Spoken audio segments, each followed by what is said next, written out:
Field Marshal Jeffery Amherst, 1st Baron Amherst of Montreal KB, served as an officer in the British Army and as Commander-in-Chief of the forces. Amherst is best known as the architect of Britain's successful campaign to conquer the territory of New France during the 7 Years' War. Under his command, British forces captured the cities of Louisbourg, Quebec City and Montreal, as well as several major fortresses. He was also the first British Governor-General in the territories that eventually became Canada. Numerous places and streets are named for him, both in Canada and the United States. Early life. Born the son of Jeffery Amherst, a Kentish lawyer, and Elizabeth Amherst, Jeffery Amherst was born in Sevenoaks, England, on 29 January 1717. His brothers included Admiral John Amherst and Lieutenant General William Amherst. At an early age he became a page to the Duke of Dorset.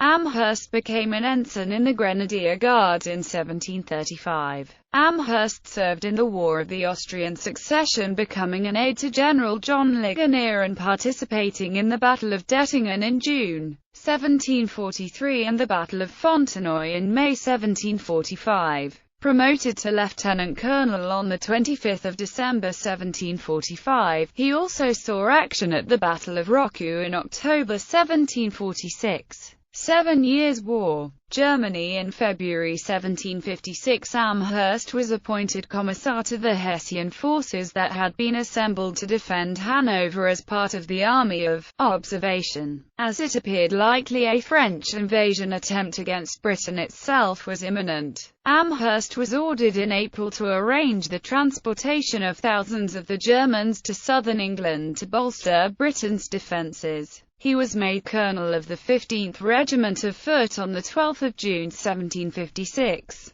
By 1757, as the immediate danger to Britain had passed, the troops were moved back to Hanover to join a growing army under the Duke of Cumberland, and Amherst fought with the Hessians under Cumberland's command at the Battle of Hastenbeck in July 1757. The Allied defeat there forced the army into a steady retreat northwards to Stade on the North Sea coast. Amherst was left dispirited by the retreat and by the Convention of Klosterzeven, by which Hanover agreed to withdraw from the war. He began to prepare to disband the Hessian troops under his command, only to receive word that the convention had been repudiated and the Allied force was being reformed. Louisbourg. Amherst gained fame during the 7 Years' War, particularly in the North American campaign known in the United States as the French and Indian War, when he led the British attack on Louisbourg on Cape Breton Island in June 1758.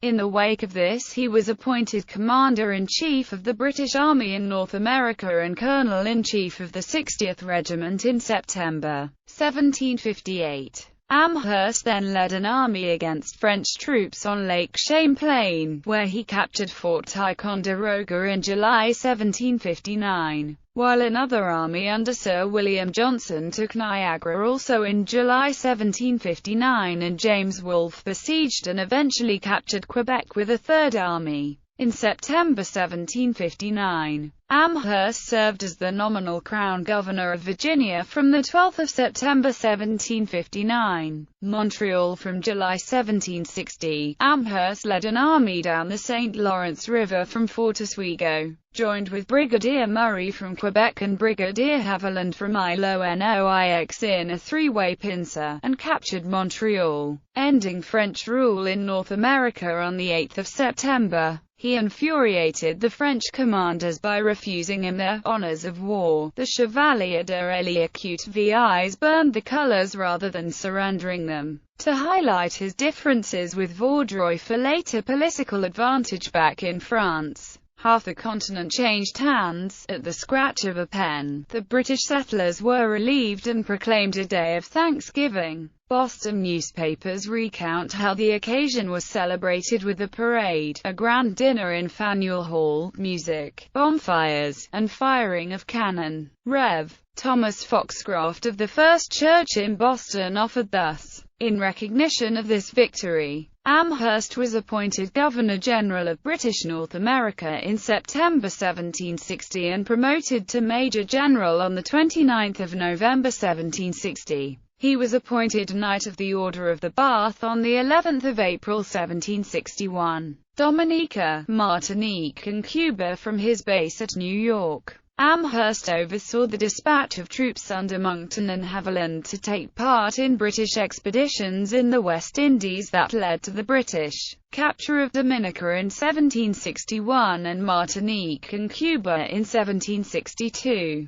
Pontiac's Rebellion. The uprising of many Native American tribes in the Ohio Valley and Great Lakes region, commonly referred to as Pontiac's War after one of its most notable leaders, began in early 1763. Since 1753, when the French first invaded the territory, until February 1763, when peace was formally declared between the English and French. The Six Nations and tenant tribes always maintained that both the French and the British must remain east of the Allegheny Mountains. After the British failed to keep their word to withdraw from the Ohio and Allegheny valleys, a loose confederation of Native American tribes including the Delawares, the Shawnees, the Senecas, the Mingos, the Mohicans, the Miamis, the Ottawas and the Wyandots, who were enraged with British post-war occupation of the region, banded together in an effort to drive the British out of their territory.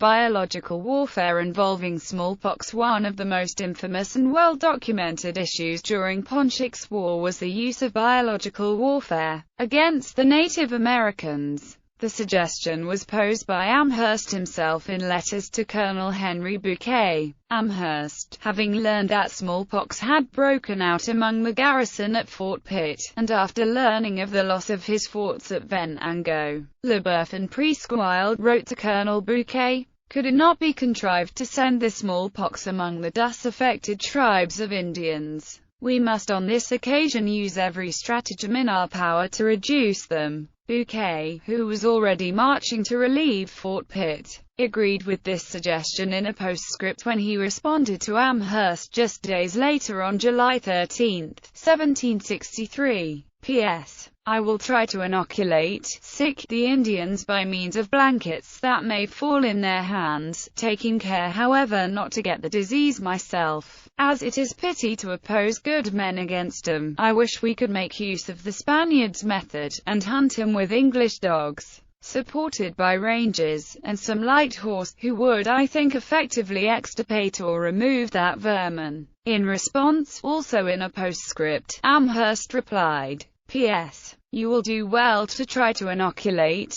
the Indians by means of blankets, as well as to try every other method that can serve to extirpate this execrable race. I should be very glad your scheme for hunting them down by dogs could take effect. But England is at too great a distance to think of that at present. Historians Elizabeth Fenn and Benedict Kiernan have shown Fort Pitt had anticipated these orders. Reporting on parleys with Delaware chiefs on June 24, a trader, William Trent, wrote, "We gave them 2 blankets and a handkerchief out of the smallpox hospital. I hope it will have the desired effect." The military hospital records confirm that 2 blankets and handkerchiefs were taken from people in the hospital to convey the smallpox to the Indians. The fort commander paid for these items, which he certified were had for the uses above mentioned. Historian Elizabeth Fenn has documented the eruption of epidemic smallpox among Delaware and Shawnee Indians nearby. About the time the blankets were distributed, Amherst was summoned home, ostensibly so that he could be consulted on future military plans in North America, and was replaced pro tem as Commander-in-Chief, North America by Thomas Gage. Amherst expected to be praised for his conquest of Canada. However, once in London, he was instead asked to account for the recent Native American rebellion. He was forced to defend his conduct, and faced complaints made by Sir William Johnson and George Croghan, who successfully lobbied the Board of Trade, leading to Amherst's removal and Gage's promotion. Nevertheless, Amherst was promoted to Lieutenant General on 26 March 1765, and became Colonel of the 3rd Regiment of Foot in November 1768. On the 22nd of October 1772, Amherst was appointed Lieutenant General of the Ordnance, and he soon gained the confidence of George III, who had initially hoped the position would go to a member of the royal family. On 6 November 1772, he became a member of the Privy Council. American Revolutionary War. Amherst was raised to the peerage on 14 May 1776, as Baron Amherst of Holmesdale. On 24 March 1778 he was promoted to full general, and in April 1778, he became Commander-in-Chief of the forces, which gave him a seat in the cabinet. In 1778, when the British commander in North America, William Howe, requested to be relieved, Amherst was considered as a replacement by the government.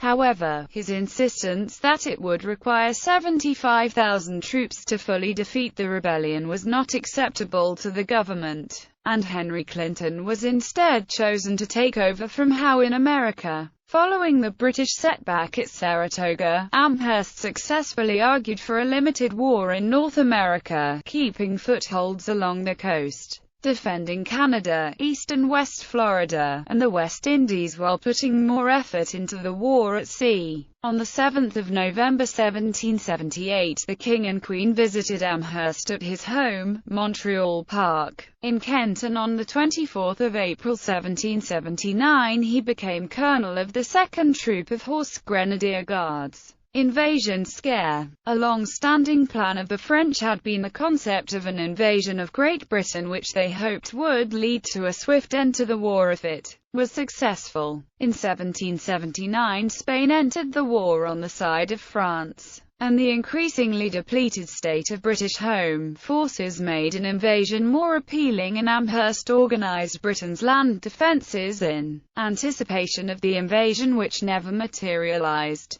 Gordon riots. In June 1780, Amherst oversaw the British Army as they suppressed the anti-Catholic Gordon riots in London. After the outbreak of rioting, Amherst deployed the small London garrison of horse and foot guards as best as he could, but was hindered by the reluctance of the civil magistrates to authorize decisive action against the rioters. Line troops and militia were brought in from surrounding counties, swelling the forces at Amherst's disposal to over 15,000, many of whom were quartered in tents in Hyde Park, and a form of martial law was declared, giving the troops the authority to fire on crowds if the Riot Act had first been read, although order was eventually restored. Amherst was personally alarmed by the failure of the authorities to suppress the riots. In the wake of the Gordon riots, Amherst was forced to resign as Commander-in-Chief in February 1782 and was replaced by Henry Conway. On 23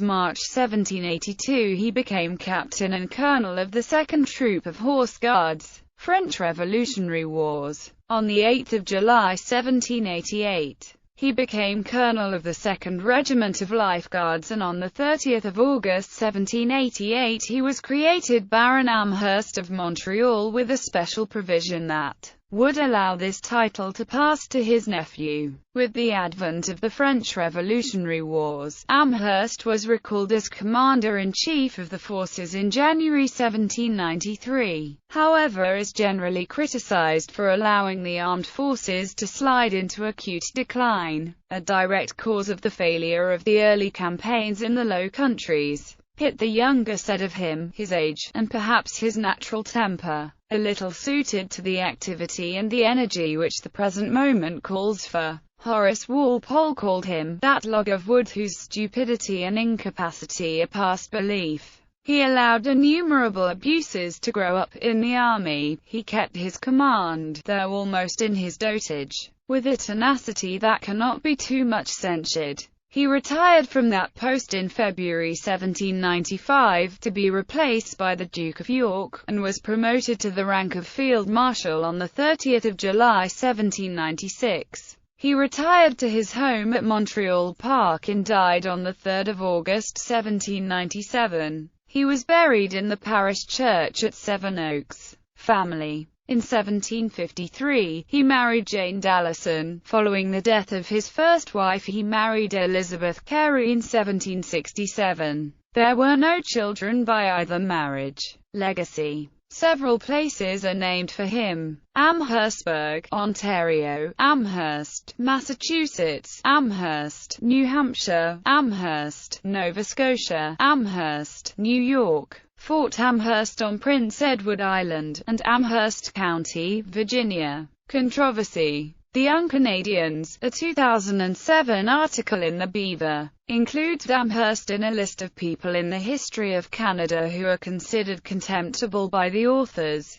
saying that he supported plans of distributing smallpox-infested blankets to First Nations people. In 2008, MIKMAQ spiritual leader John Josark called the name of Fort Amherst Park of Prince Edward Island a terrible blotch on Canada, and said, "To have a place named after General Amherst would be like having a city in Jerusalem named after Adolf Hitler. It's disgusting." MIKMAQ historian Daniel N. Paul, who referred to Amherst as motivated by white supremacist beliefs, also supported a name change, saying,